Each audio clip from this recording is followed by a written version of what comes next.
Hello there, and welcome to part 3 of this introduction to pyrotheology. So far we have taken this coin, this pyrotheology coin, and we have looked at it in relation to a magic trick, and then last week we did the secret of the lack. So just a brief summary, and then we're going to get into this week's stuff.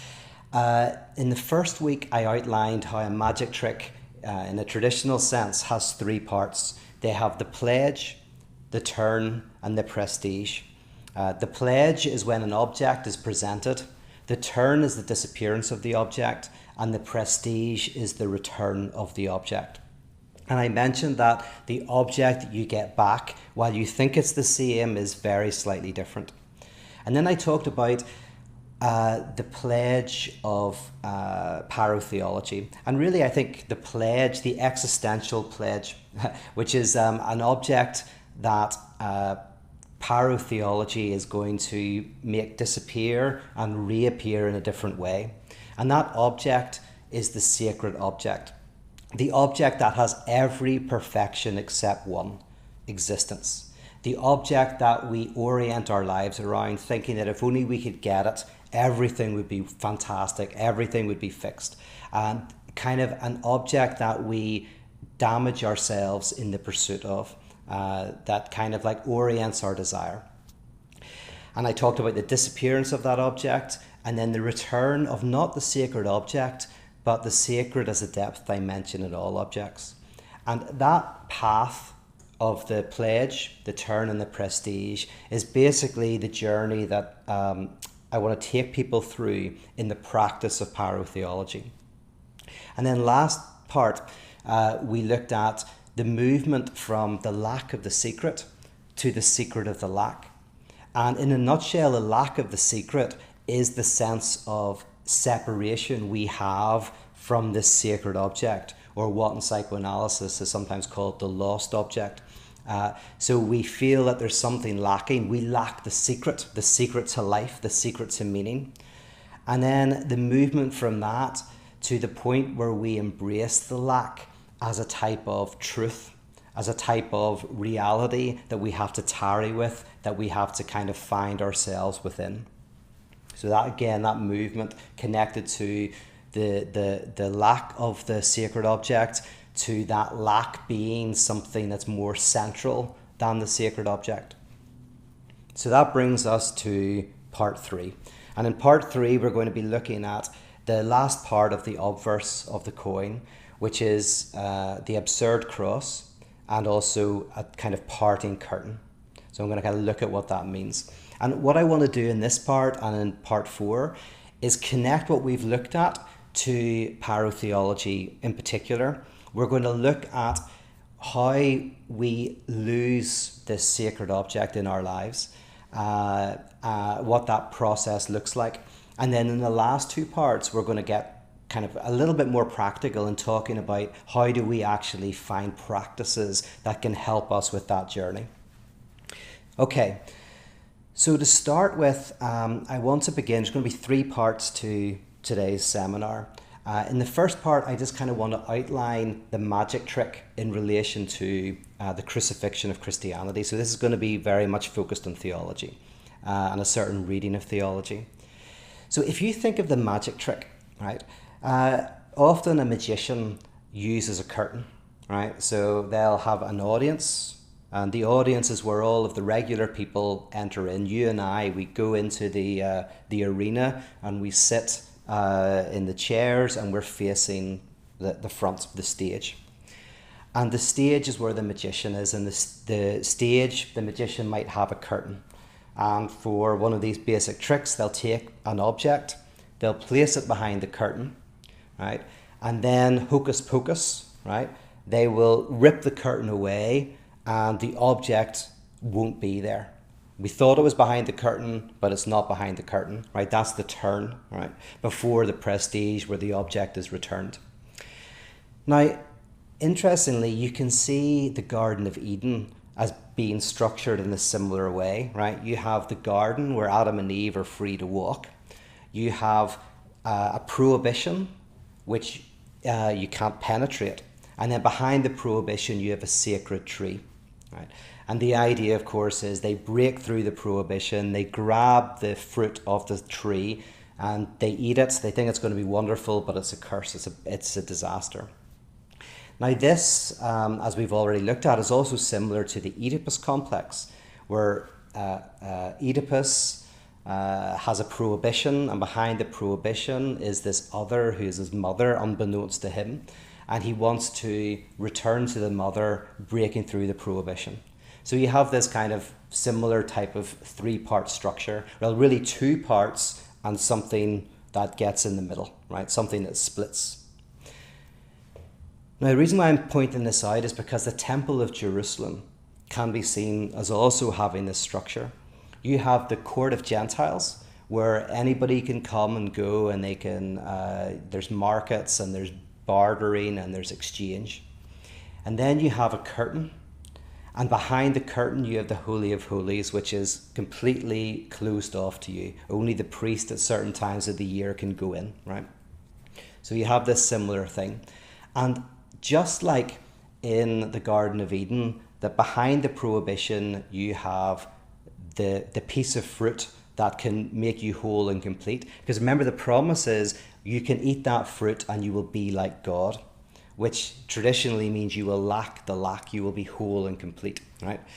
So in the magician's structure, you have the coin that's behind the curtain. In the Garden of Eden, you have the fruit, this piece of fruit that will satisfy, that will give us knowledge of good and evil, that will make us lack the lack.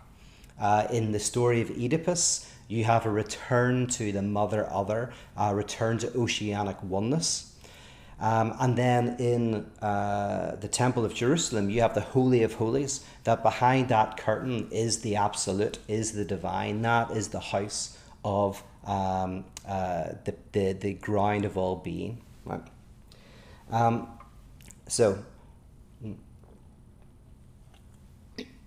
Thank you.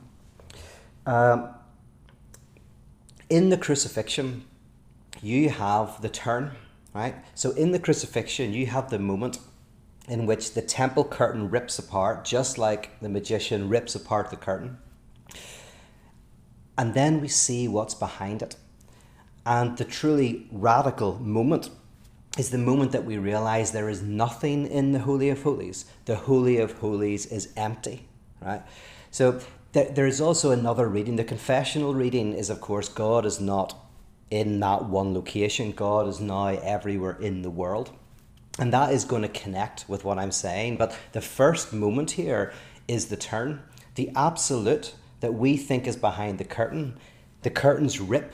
We get this insight that the thing we want more than anything else isn't there. It doesn't exist. There's nothing behind the curtain.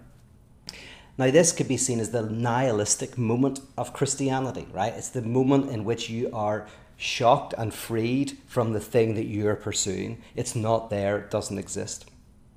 But it's also a moment of joy, because it's a moment that frees you from this frenetic pursuit.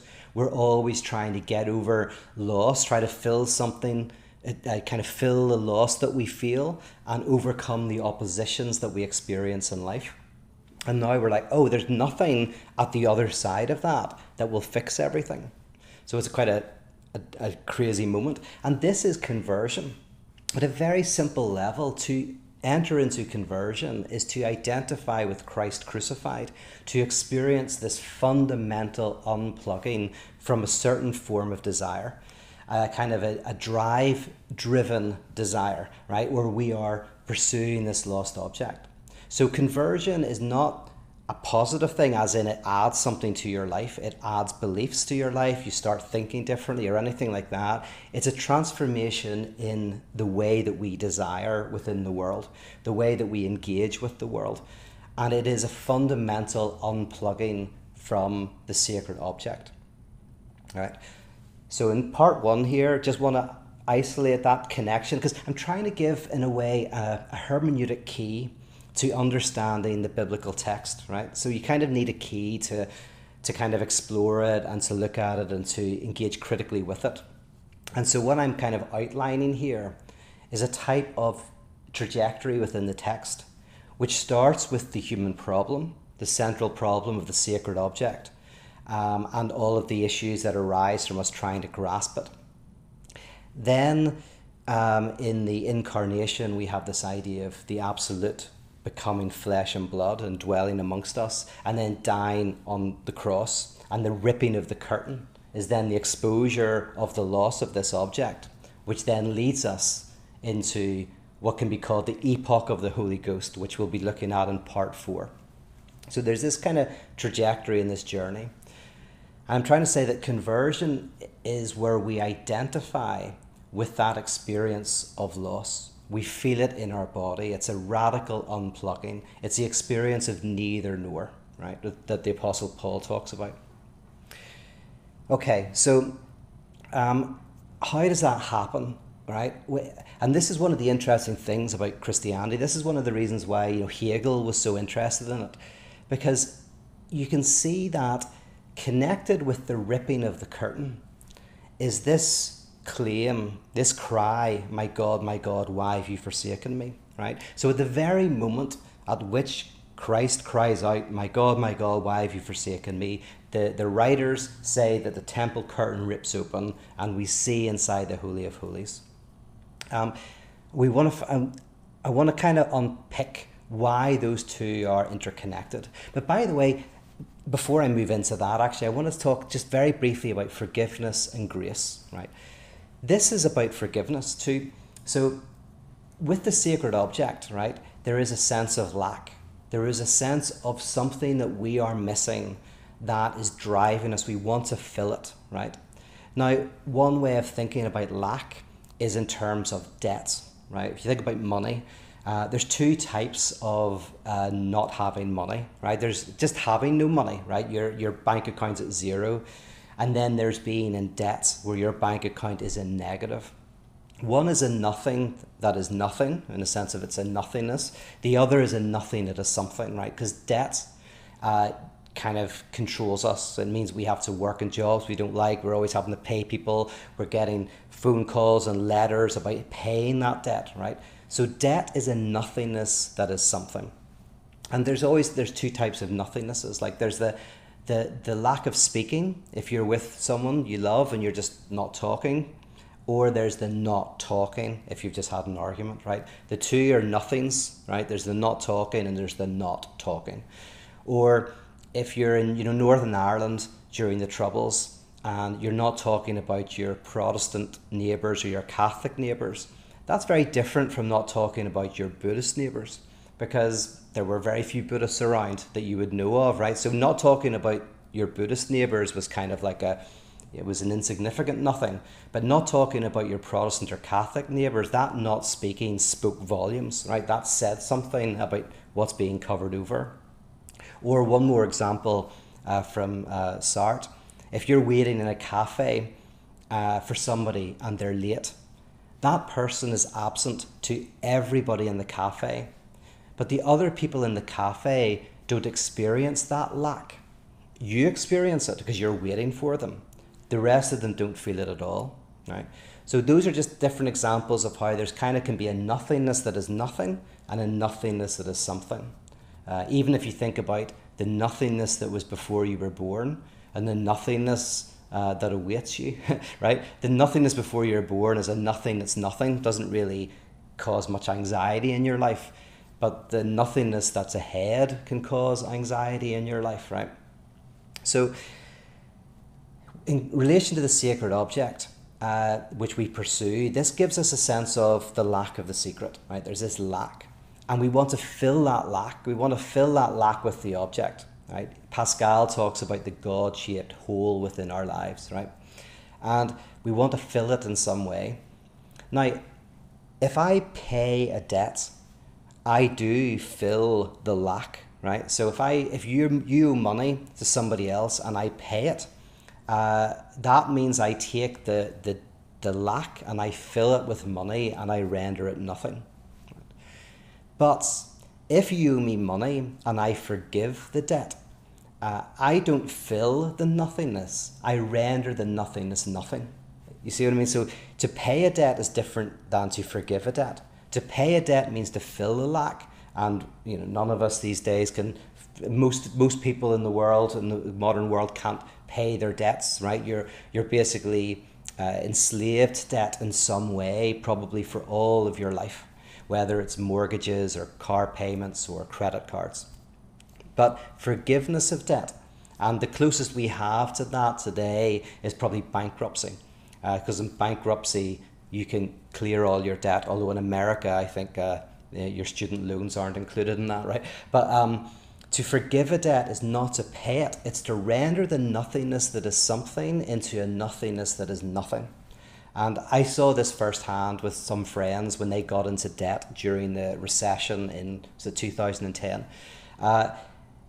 The lack of money, the debt wasn't what caused them anxiety. It was all the demands to pay the debt, right? Once they got into debt, they started getting visits from the banks. They started getting phone calls and letters, and the anxiety was in that voice that kept saying, you have a debt and you have to pay it. Now, if you remember in the story of the Garden of Eden, you have the serpent.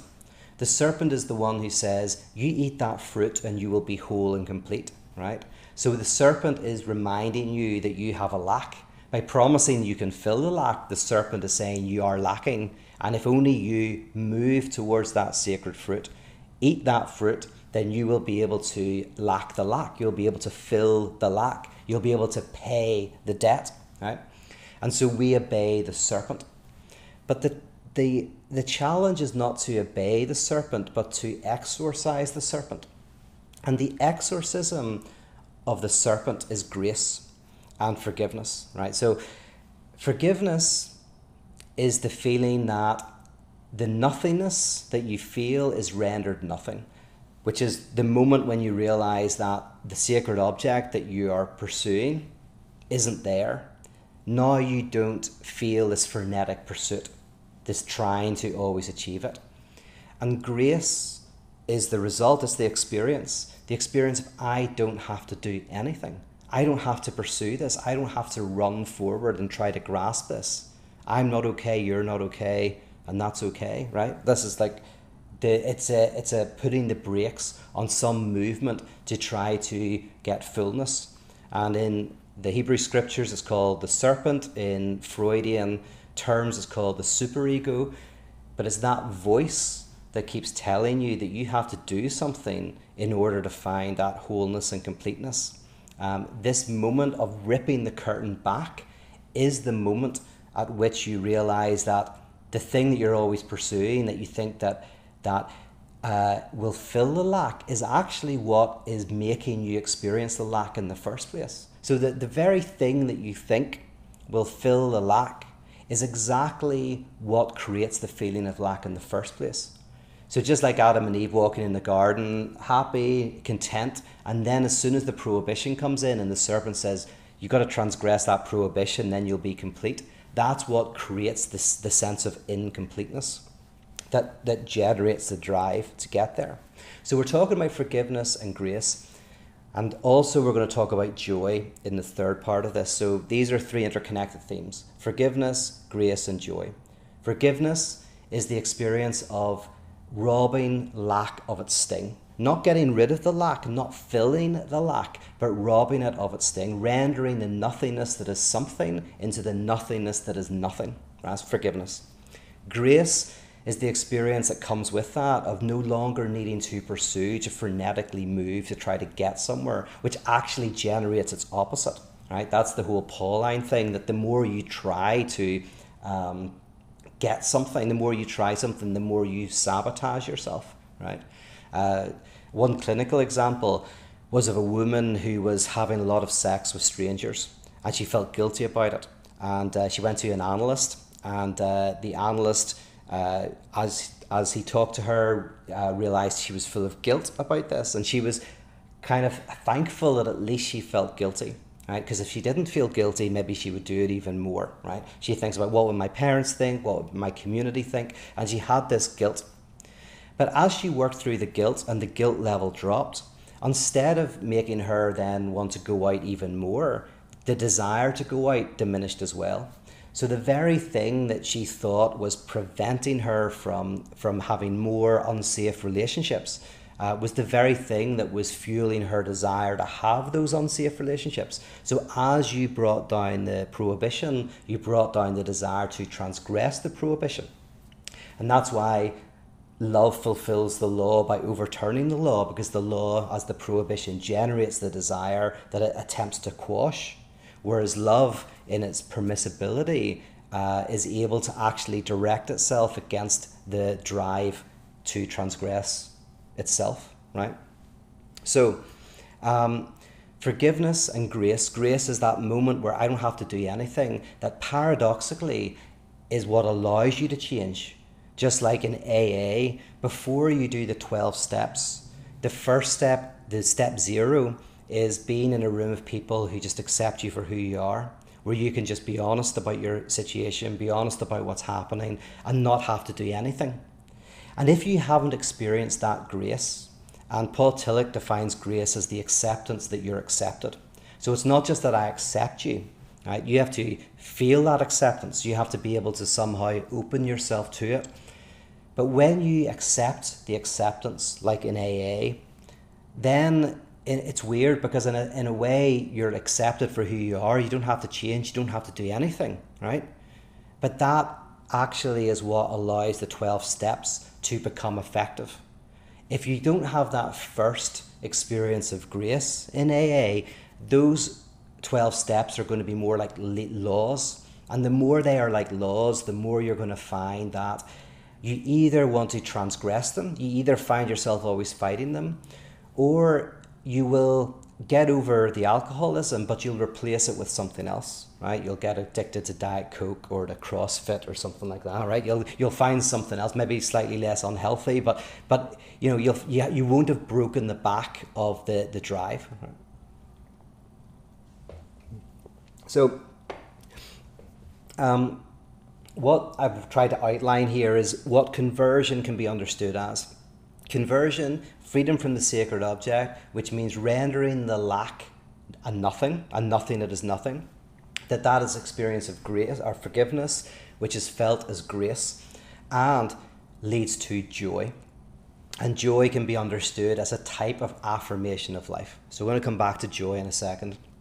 But in order to understand how this occurs, we've got to understand what this phrase, my God, why have you forsaken me, means. At least kind of render it into something philosophical, something conceptual. And in order to understand that, I want to talk a little bit about the development of every human being, right? The development of the baby. In Lacanian psychoanalysis, there's two kind of events that are supposed to happen in our development. One is called alienation, and the other is called separation. And separation can be also called redoubled alienation. So there's alienation 1, and then there's alienation times 2, but alienation, separation.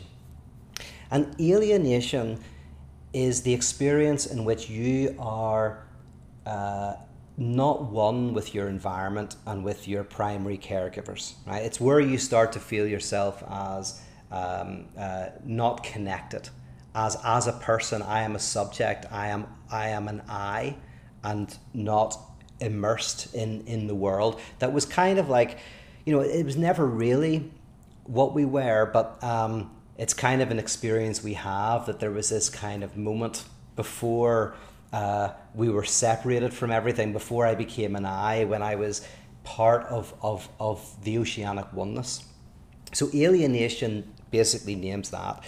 And alienation arises through a type of prohibition, right? And it's called the know of the Father analysis, which is something that comes in, brings an initial gap between you and the primary caregiver that helps you begin to form a self-identity. And it's alienation because you feel alienated. You don't feel you feel that you've lost something. And you want to overcome that alienation. You want to return to what you're now parted from. right? So alienation comes with a sense of loss, it comes with a sense of sadness, and it comes with a desire to overcome. Now, the funny thing is, really, the child doesn't want just that return, right? Because the return itself isn't where all the pleasure is. Freud saw, I think it was his niece, playing a game called Fort Da. I think in German, Fort and Da means something like here and there, something like that. But basically the game was the child was throwing a spool away and then pulling the spool back. And Freud saw that the child was getting more enjoyment from pulling the spool back and then throwing it away, and then the enjoyment of pulling it back. But it was the throwing away that allowed the pleasure of the pulling back, right? So there's separation and return, right? So the child feels this alienation, and they're wanting to experience that closeness again. But then the distance and the closeness can generate a certain amount of pleasure, right?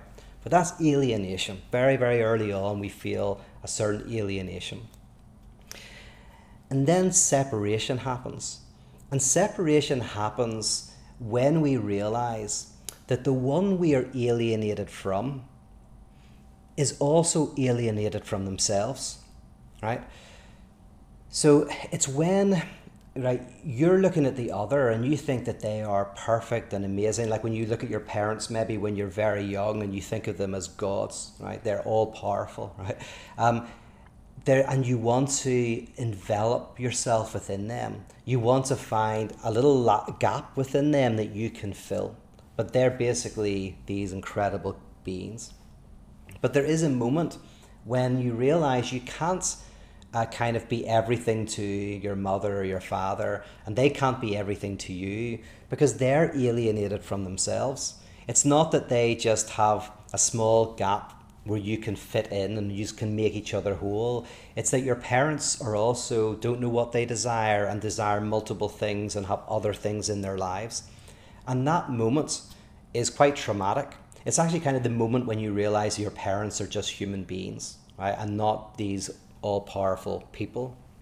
But again, that is very important for you to be able to leave the family and go off into the world and find someone and have your own family. There has to be a kind of break. Now, obviously, at its most kind of like kind of obvious example is in adolescence, is when the child has to break, right? That's why when parents are going, well, I want my kid to not, I don't want to do anything wrong like my parents did so that my kids don't have to rebel against me. But there's a sense in which your kids have to rebel against you because it's the rebellion that's important. It's not that your parents didn't have the right set of beliefs and therefore you had to rebel against them because they were wrong. It's that you had to rebel against them. And so there's a way in which that kind of rebellion and that kind of differentiation needs to occur, and where your children have to see you as weak and silly and dumb, right? Which must be very difficult for parents, I'm guessing, the moment when they see in their children's eyes that they kind of have derision for their parents. And hopefully that passes relatively quickly, hopefully, or it's minimal. But there's still, whether it's derision or whether it's just embarrassment or whether it's however it manifests itself, it's that moment when the child realizes the not at oneness of you. So I feel not at one with myself, but I fantasize that if I was with you, that would be overcome. And then I realized, no, you're not at one with yourself either. So what unifies us is the fact that we are both divided subjects. Actually, what we share is not primarily an identity, right? It's not primarily something on the level of the imaginary, what country we come from, what language we speak, what beliefs we have. What unifies us is that you are a lacking subject like me. Now that manifests itself in different ways depending on your religion, your country, your past, but you're still a divided subject like me. And that moment when I realize, if I realize that the other, and primarily the parents at first, are also divided subjects, frees me from this pursuit of wanting to just be with them forever and just be enveloped by them and find a kind of oneness in that kind of family unit. It's what propels us into the world of disappointments and struggle and also joy. Now, this is very important because if you imagine that we feel alienation, the biblical text is about the movement from alienation from the absolute to separation from the absolute, which then allows for a third position. So the alienation from the absolute is, I am separate from God, right? And then there's all these different ways in which we manage that separation, that alienation. There's covenants, and there's prophets, and there's obeying commandments, and all of these different ways through the text we're trying to manage the alienation from God. But we're still wanting to somehow close that gap. Within Judaism, interestingly, there's this idea of do not make graven images of God, which can be a way of saying do not create fantasies, create images of the other. So what we do is when the child doesn't know how to satisfy the desire of the other, they create fantasies about how that can be fulfilled. So fantasy begins as a way of trying to work out how am I desirable to the other? What will make me desirable to the other, right? So in a way, there's always that temptation to try to fill the gap, fill it with a fantasy of how to be full and one with the other. And there's already this commandment to avoid doing that, right? Then you have within the crucifixion, and I think this happens within Judaism as well, but we're going to go to the crucifixion, is you have the experience of the alienation of God, the moment when you see God alienated from God's self. Not simply that I am alienated from God, but God is alienated from God. And that, in psychoanalytic terms, is separation. It's the moment in which you go, oh, the thing that I want, that's absolute, the perfection, it's divided itself, right? I mean, a silly example might be you want certain possessions. You want a yacht or this particular house, a particular lifestyle. And you're looking at that lifestyle and you're alienated from it. You don't have it and you would like it. But then maybe you get to spend some time with people who are very rich and have that lifestyle, and you get to experience it from within. And then you see that it's just as divided as everything else, right? It's not, once you're inside it, you realize that you're now not distant from it. You're now experiencing its own distance from itself. It doesn't live up to its own fantasy. It's a divided subject. And then that can be the thing that frees you from the desire. You go, oh, right, well, that doesn't work, right? But it's not that you're alienated from it. It's alienated from itself. And so this is why I think it's important that the very moment at which we experience a self-alienated God is the moment when the temple curtain opens, splits. Because psychoanalytically, that's exactly what happens. The moment when you see the other as divided, the thing that you want more than anything is the moment when you can be freed from, existentially freed from this frenetic desire for completeness. That's the way to move from the lack of the secret to the secret of the lack. Right? One other example might be kind of those noir detective movies where the femme fatale is this figure who is, for the protagonist, kind of the one they're alienated from, this woman who seems so beautiful and perfect and incredible, and they are so drawn to the femme fatale that they will commit crimes, right? In the moments that the detective is freed from the seductive pull of the femme fatale is not because they're alienated from her and they're like, oh, I could never have her. That's the very thing that makes them want her. The fact that she is always elusive, always impossible to get, always at a distance. That alienation is the very thing that keeps them, in like a tractor beam, kind of intensely drawn to them. It's the moment when the femme fatale is revealed to be self-alienated, when she loses her cool, when she is seen as actually full of conflictual emotions and desires. So that moment when she breaks down at the end of the film and the detective sees her in this self-divided way And then basically the freedom for the protagonist arrives, right? And that's called, redoubled alienation, because it's not. Yeah, the way we think about it in religion, what religion does is it tries to say the solution to alienation is return. The secret to overcoming alienation is to get unity, to get oneness. Whereas this pyrotheology is saying the way to overcome alienation is to redouble alienation into separation. So it's the other way, it's the dialectic opposite, right? Instead of trying to close the gap, you redouble it. And this can also be called redoubled kenosis. So kenosis is this idea of emptying that's central to theology, so the emptying of God into nothingness. And then redoubled kenosis can be called the kind of where God experiences the emptiness within God.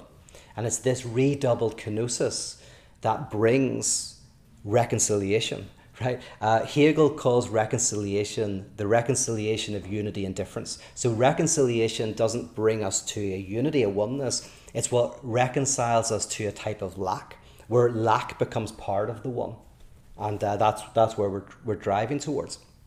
So, part one of this seminar, I've simply outlined this notion of forgiveness and grace. The crucifixion as being the moment at which we realize the sacred object doesn't exist and we are freed from this frenetic pursuit. Then I've connected in this second part to this notion of alienation and separation, that this happens whenever we see that whatever the sacred object is also divided, right? There is nothing undivided. And last, in part two, the last part, we looked at how there's contradiction and deadlock hard baked into reality. So that's the experience of it, of like reality itself is not undivided. Reality itself is divided, right? So it's that experience.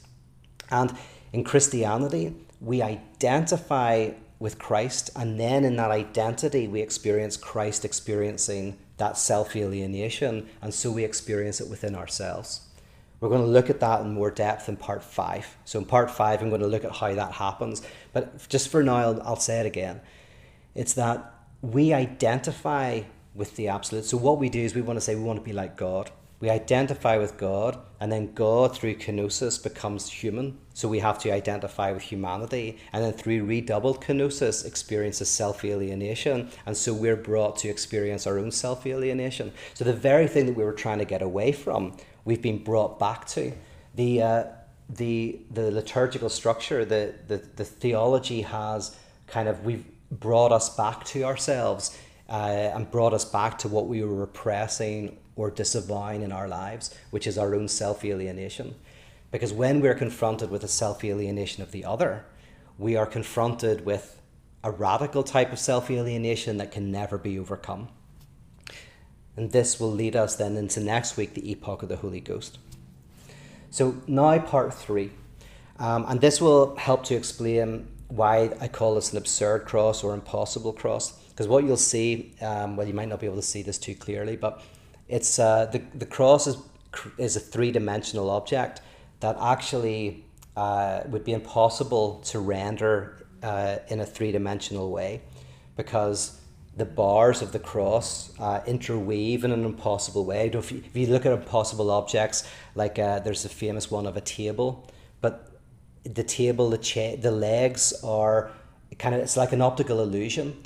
It looks like a table, but the legs are impossible. You could never build a table in real life. So it's an impossible object in that way. And the reason why it's an impossible object is the final thing I want to talk about with the cross is that the cross brings together extremes. It's absurdist. So whenever Tertullian says, I believe in the crucifixion of Christ precisely because it is absurd. One way of understanding this is by thinking about what Camus meant by the absurd. The absurd is not like a square triangle, but the absurd for Camus is we are meaning-desiring beings, but we encounter a universe that seems to resist giving us meaning, and that experience is the absurd. The absurd is the explosion of an affect from a contradiction. We want meaning, the universe resists meaning, the absurd, as we live in that space between those two. In a way, the cross is a type of absurdity because, of course, it's God, the infinite, becoming finite. It's the unkillable, the thing that can never come out of existence, being killed. It's the highest being destroyed by the lowest. There's all these weird contradictions that are within the cross. So when you wear a cross, you're wearing a kind of symbol of contradiction. And it's something that Kierkegaard really understood. So it's a very weird symbol. Even in the day, it would have been bizarre. It's a very bizarre symbol. But fundamentally, it brings together two very interesting things. And to understand what they are, very briefly, I want to talk about the reality principle and the pleasure principle. So the reality principle is just that principle, pleasure principle. I'll start there. The pleasure principle is basically the principle in which we want to find pleasure. We want to have a pleasurable life. And right from the beginning, we want food if we're hungry, we want to sleep if we're tired, we want something around us if we're cold, etc., etc. So the pleasure principle, very simply, is the principle which kind of the rule by which we try to find pleasure. And then the reality principle is what gets in the way. The reality principle is the things that stop us. So I might want to eat anything that I want to eat, climb every tree that I come across, and win every game that I play, right? But your parents won't let you eat whatever you want. Your body won't let you climb every tree, and your friends won't let you win every game. So there's pleasure principle hitting against reality principle. And at first we think that if only we could get rid of the reality principle and get what we want, then we would be happy, right? But Freud, understood that actually it's the reality principle that makes things pleasurable. If you took away the reality principle and got everything you wanted immediately, you would actually take away the pleasure. The pleasure would be gone. If you could climb Everest just by imagining it, and you could have anything you wanted at any moment, exactly when you want, this would be a type of hell, right? So for Freud then, weirdly, we're caught between the reality principle and the pleasure principle. The reality principle stops us from getting what we want, and yet it generates the want in its precise prevention of us getting what we want. And the pleasure principle only gains its real power through the reality principle. And this kind of contradiction, this absurdity that we live within, generates excessive desire. So this is where we get into the notion of drive, which I looked at in part 2. This drive for something that we really want to pursue. Now, there's religions of the reality principle and there's religions of the pleasure principle. Religions of the pleasure principle are religions that say you can have what you want, either in this life or the next life. There's sacred versions of that and there's secular versions of that, right? But anyone that promises you can have the pleasure, you can have the happiness, right? Those are religions of the pleasure principle. And then religions of the reality principle are religions that say we can help you get rid of your desire, to desire nothing, to free yourself from the cycle of desire and loss, right? And you find versions of those everywhere. In fact, they're very interconnected, that you'll find that they work very well together. So someone will go on their meditation retreat on a Thursday night and on a Saturday so that they can enter their work in the bank on the Monday, right? So weirdly, kind of you're finding a way to let go of your desire on Thursday nights and Saturday mornings, and then so that you can not be overcome by your desire on the other days. And that's a good example of someone keeping reality principle and pleasure principle in check. But those both will fail. And I think it can be obvious the way I've described it. There's neither religions of the pleasure principle or the reality principle can work, or religions of basically hedonism or religions of nihilism. They don't work. But what we need is a religion of the absurd. And a religion of the absurd is what helps you actively embrace the conflict between the reality principle and the pleasure principle, to help you actually enjoy that struggle, without either thinking there's something that can be gotten on the other side of the reality principle, or that we have to, really the sacred object is the loss of everything and the shutting down of desire. This is somehow, how do you keep your desire alive? How do you embrace lack? Keeping desire going without it becoming destructive, right? Without it having a sting. This is the religion of the absurd. This is why the cross looks like this. And the reason why I think the crucifixion leads us into the notion of a religion of the absurd is because, and I want to introduce one more terminology here, the object of desire and the object cause of desire. The object of desire is what you want, and the object cause of desire is what makes you want it, right? And the object cause of desire is basically, very close to the reality principle, and the object of desire is connected to the pleasure principle. So maybe you want a new house. That is the object of your desire. But actually you really love looking on the websites, looking at different houses, going and visiting houses, saving up, thinking about what you would do with the kitchen, where you would put things, right? And that is the object cause of desire, right? Because the fact that you can't get the house yet, you're having to look for it, you're having to think about it, you're having to save up money, right? That's the obstacle that's stopping you from getting the house. But when you get the house, you might find yourself with the object of desire, but without the ability to desire the object. Because the object cause of desire, which was the websites, the pursuit, the looking, is gone. So you're left with the object of desire, but not the object cause of desire. So sometimes that's why when we finally get the thing we really want, we don't want it. Because in the very success of getting the object of desire, we've lost the object cause of desire that was actually fueling things. So, and the object cause of desire is connected with what's called object A, objectia, which is this a name for a type of object, a small object that generates our desire, that gets us desiring, objectia. And I think I talked about that in part 1. So what's that got to do with the crucifixion? Well, the object of desire in Christianity is God. And the object cause of desire, or the object that gets in the way of God, is Christ, right? We have to crucify Christ, get rid of Christ to get back to God. That's what's happening within the text, right? Jesus is the problem, get rid of Christ, get back to God. And yet, of course, the idea is actually the thing that is in the way of getting back to God is God, right? So the object cause of desire is the object of desire.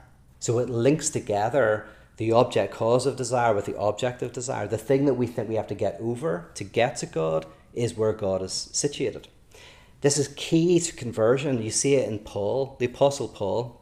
He's converted when he is basically persecuting a group of people called the Christians. And he thinks if only we could get rid of them, we can get back to Judaism proper. They are basically the problem. They are threatening to undermine the true religion. And then he hears the voice of God saying, "Why are you persecuting me?" Which means that he sees in the obstacle to what he wants is what he wants. The obstacle to God is where God is. And that's his conversion, right? His moment of realizing that the object cause of desire is the object of desire. And that sets him on his vocation to create a community of neither nor, a community where we all experience ourselves as divided subjects, right? So this is the breaking of the scapegoat mechanism, where we realize that, even if you think about it in terms of doing kind of good works, we often think that if we go to visit prisoners in prison, we are good news to them, right? The obstacle is the prison system, and we want to get rid of the prison system in order to kind of get to a better society. Or with the homeless are the obstacle, and we want to kind of get rid of the homelessness in order to have a better society. Or it can be we want to get rid of Democrats or Republicans or whatever it is, some group that we want to get rid of in some way. But actually, in terms of doing good works, it's more that the prisoners are good news to us, not that we're good news to them. The prison population is not a problem. It's the solution to a problem. They show some problem within our society, and the solution to that problem is to put more and more people in prison. Homelessness is not the problem, it's the solution to a problem that's within our society. Maybe it's to do with mental health provision, maybe it's to do with underemployment, maybe it's to do with kind of like all sorts of things, modern life, right? And the solution to it is to have a homeless population that kind of like can be managed and moved around. And it's just like alcoholism isn't the problem as such, it's the solution to a problem. It's an attempt by the person to self-heal. It's an attempt by the person to find a solution to a problem. It's a solution that causes more problems in the end, but it is, if you don't realize that it's the attempt of the person to self-heal in some way, then you'll never get to the root of it and be able to really change it. And it's only when you listen to the other and kind of ask yourself, why is the prison population there in the way it is? Why is there such a problem with homelessness? And then you begin to go, oh, that's because I'm part of some society in which there are issues that I have to change in my life. And then so we're called to repent through the other. It's only as we do that that we can begin to see real change. Now, the reason why I say all of that is, again, you see the logic is that the very thing that you think you have to get rid of in order to get to God is where God is. And it's actually in opening yourself up to that real change happens.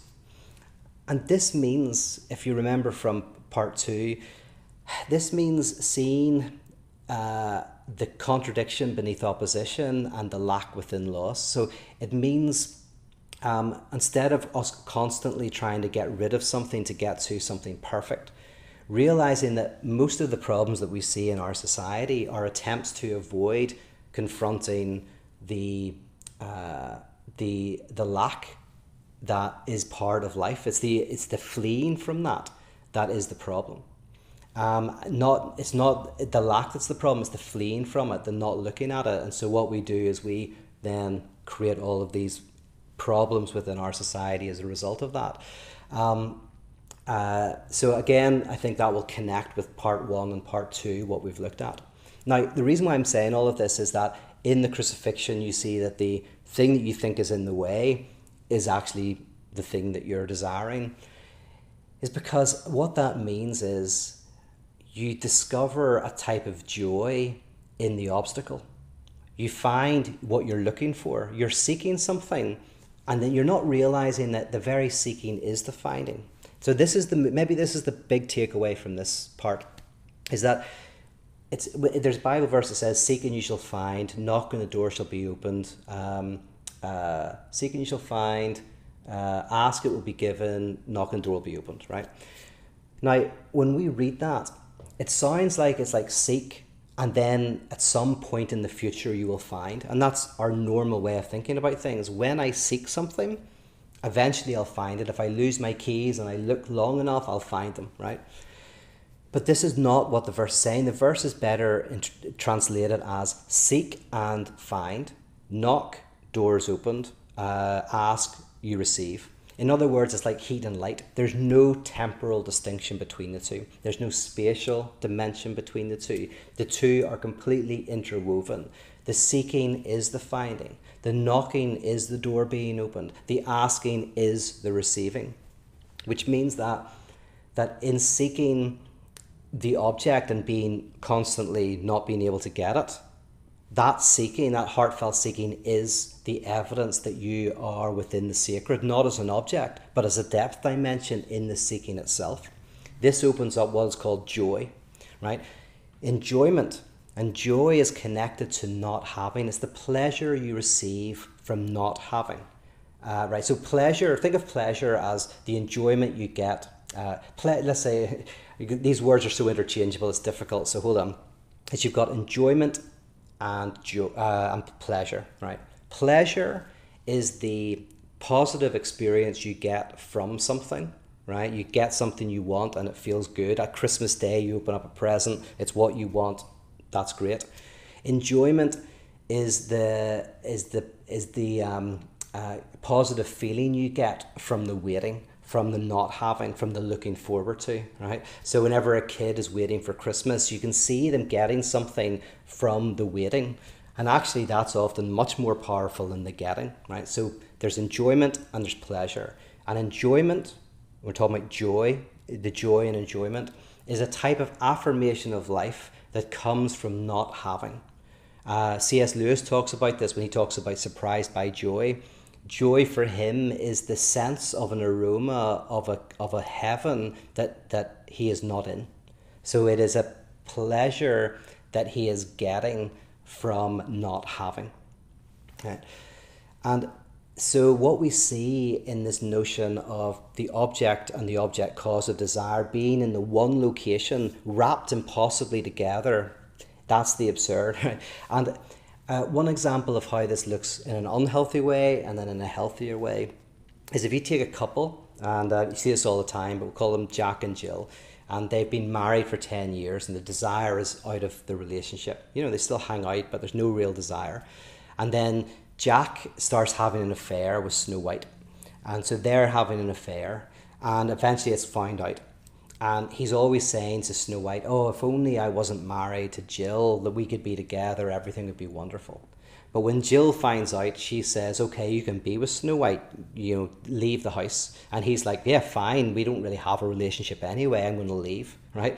But the moment that the prohibition is taken away and he can be with Snow White and there's no one stopping him, he's like, oh my goodness, I don't want to be with her, right?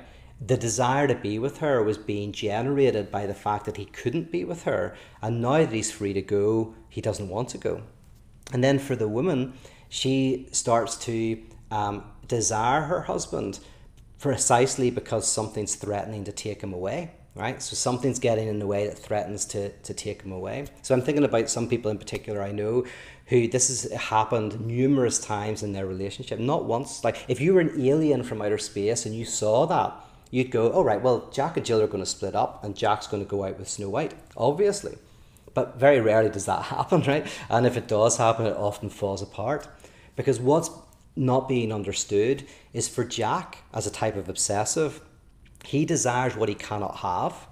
And Jill, as a type of hysteric, can't enjoy without the threat of that being taken away, what she has being taken away. And so the way that they keep their desire going is precisely in this unhealthy way. So that couple then end up being back together again, everything's wonderful, they go off on a second honeymoon until it happens again. But that's an attempt to have the object of desire and the object cause of desire operating. But it's operating, they're not together, they're not tied in together. For that couple, when they are able to tie those two things together in some way, that there is a certain kind of lack within their relationship that they can embrace, and they find ways of bringing lack into their relationship in terms of going away on adventures together or finding different ways to be apart sometimes, or whatever way they work it out, where they can bring the object of desire and the object cause of desire together, they enter into enjoyment. And enjoyment is that affirmation that comes from not a type of not having, with moments of having, but the not having is integrated into the very relationship itself. And that is kind of connected to the crucifixion, right? So in this seminar, I've looked at forgiveness, grace, and joy. Forgiveness is the freedom from the sacred object, which is the ripping of the curtain, the realization that thing is not there, it doesn't exist. That happens through the self-alienation of the absolute, the kind of experience that the thing that you want more than anything is itself divided, right? So that frees you from that. That's an experience of grace, because now you don't have to do anything, you don't have to frantically pursue anything. And yet that experience of grace leads to joy, which is then a type of affirmation of life in just the everyday struggles, not this kind of pursuit of some absolute, but rather in the act of love and engagement of life and the struggles of existence brings joy. So that, hopefully you'll see how we're connecting the idea of the sacred object and the idea of the secret of the lack with this notion of the crucifixion. And next week, we're going to look at what a community looks like who embrace this, what can be called the epoch of the Holy Ghost, or the epoch of the Happy Reaper, which is on the other side of the coin.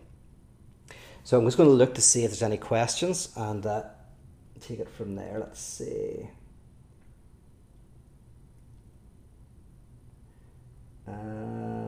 So Kate asks, is the something that is nothing versus the something only differentiated by the significance I assign to it? So if I start obsessing over nothing before birth, it becomes something that is something to me. Yes, so it's what you assign. So for one person, not talking to their partner, even if it's two people together and one of them's just not talking because just they're not talking, and the other person isn't talking because they're not talking. I guess it's about something about what we assign. I guess if I get your question right, the thing I'm kind of saying is that we are all predisposed to experiencing a type of God-shaped, what Pascal calls the God-shaped hole. It's a type of lack. But yes, what that is to us is completely contingent on a whole type of range of factors, and can kind of come by anything. That's why people can get obsessed with collecting stamps, right? The universal addiction, it's kind of so pointless that it kind of is the stand-in for all addictions. So yeah, it can be an obsession with collecting certain magazines or illness or anything at all. Yeah. Rob asks, is the moment of separation related to symbolic castration? So right, let me get this right. So symbolic castration is in a way where you are able to realize your lack. So is that connected to separation? I'm just kind of connecting the two together. So symbolic castration is the moment and is the experience of coming to terms with our own lack in a symbolic way, in language, kind of coming to terms with that.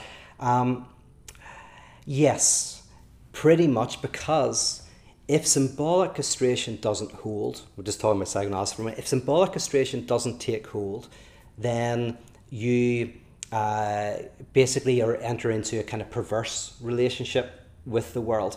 And a perverse relationship with the world, according to Bruce Fink, is a relationship with the world in which you still believe the other is undivided, right? You can be everything to the other, or the other can be everything to you, because the symbolic castration hasn't kind of taken hold. So yeah, I think you're right, is that this idea of symbolic castration is very connected to the moment at which we are able to, in our subjective individual lives, kind of come to terms with a type of lack. And then what I'm doing, by the way, is I'm using this stuff to talk about how we have to do this as a community in terms of reality, and how we can create churches in which we live this out.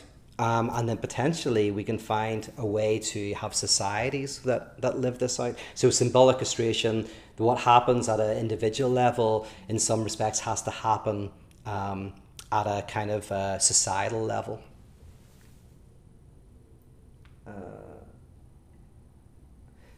Seamus says, Seamus says, with the idea of conversion or transformation being based in the intellectual capacity of coming to see our drives, desires, etc., and perpetuating our separation and lack. But what of the sign of Jonah as the only sign given to bring the subject to the idea of conversion wholeness? That sounds like a good question. I'm not sure what the sign of Jonah is. It's been a long time since I've read the story of Jonah. Are you talking about the signs that he was given to go to, is it Nineveh, to preach? I'm not sure, but let me see if I can say anything to the question. With the idea of conversion, transformation being based in the intellectual capacity. By the way, I want to just mention, I'm probably making it sound like an intellectual capacity, but I want to say in no way is it an intellectual capacity. What we're doing here is obviously intellectual, but for me, conversion is the experience of it that's open to anybody. It's not an intellectual kind of confrontation. It's an existential confrontation that actually maybe the intellectual life gets in the way of it a little bit. But yes, because I don't know what the sign of Jonah is, I'm going to have to skip your question. Sorry. Kate says, has confessional Christianity misinterpreted this as there is an acceptance of the moment of separation, but it is nullified at the resurrection where God becomes whole and complete again? Yeah. Yeah, I mean, this is the difference between, I think, confessional Christianity and radical Christianity. Confessional Christianity, ultimately, any notion of separation is either a game, right? It's not real, it's just played out for us, right? God is never self-divided, the absolute is not self-divided.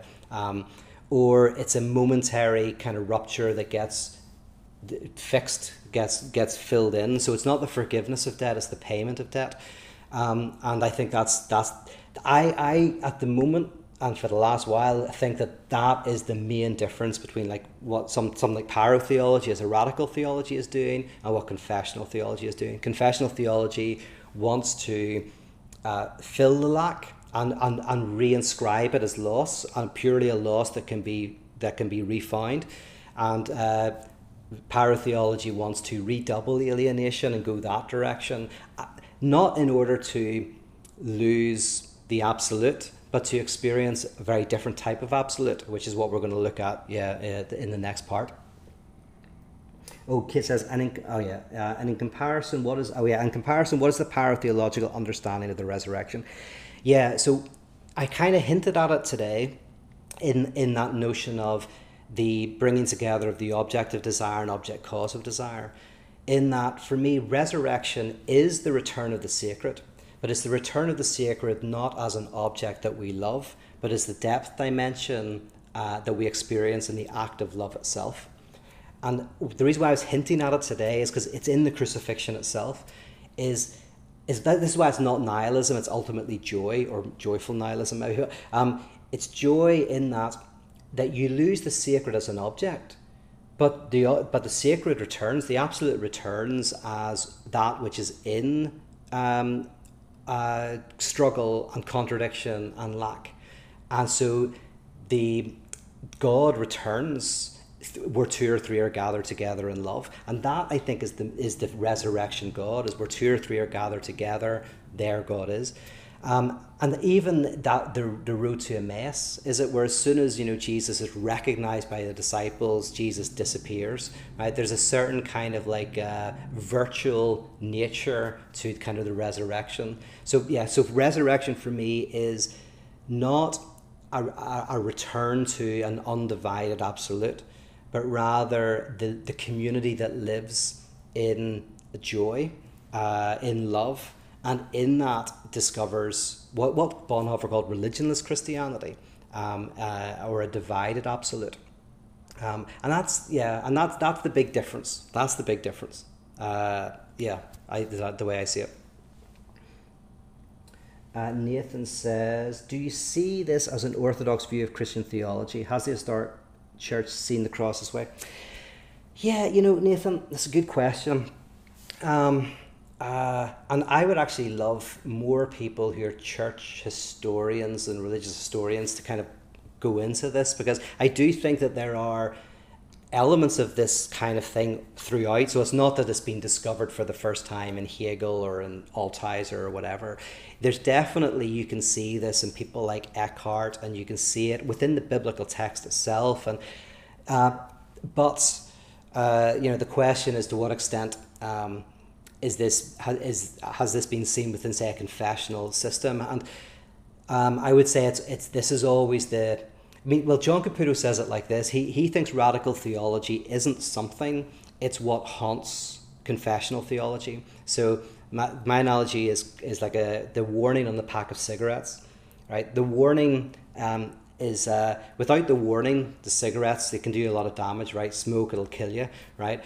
But the cigarettes without the warning are dangerous, but the warning without the cigarettes is superfluous.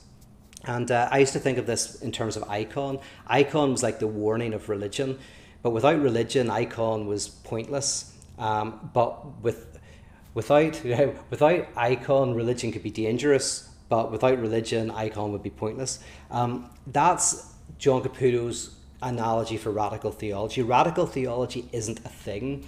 It's what haunts and disturbs and decenters continually. So, in other words, bringing the lack, doubt, unknowing, complexity in. But what I'm doing with pyrotheology is I'm positivizing it. So I'm kind of making two claims. One is theology is always dialectic. So that can be said, right? Theology is a conversation that's been going on for thousands of years, and often in a very passionate and heated way, and it's been developing and changing and deepening, and that's the dialectic. And in one way, I want to be faithful to the dialectic and go, right, we never close things down. But I'm also faithful to history, which means that in any historical moment, there are positions, the ways that dialectic shapes and takes form, healthier and unhealthier ways, and those are temporal. And so for me, pyrotheology is a way of looking at how this looks concretely today, that hopefully has got fidelity to the past, but also is reinscribing some of those symbols, just as what every Reformation does. That is kind of reinscribes these ideas. Like there's so many atonement theories, etc. But also that pyrotheology as an historical phenomenon will, even if it was successful, even if this kind of works and we're doing this for the next few hundred years, eventually it will be overturned. But what remains eternal is the dialectic. So I don't think I'm qualified to answer the question, but every now and again I meet church historians. It's happened a couple of times, and I've said, like, is this stuff like completely kind of off kilter? And they have said to me, no, like you can find certain threads of this within the history of church thought, but I haven't seen anybody actually do a dissertation on it yet. So if there's anybody who wants to go out there and actually look at this question, but it definitely, Hegel's very important, and Hegel saw himself as Lutheran, and Luther saw himself as faithful to Paul, and Paul to Christ. So if you want to see the track of this, it's Jesus to Paul to Luther to Hegel, and then into kind of Altizer, and then into kind of stuff like this. Yeah.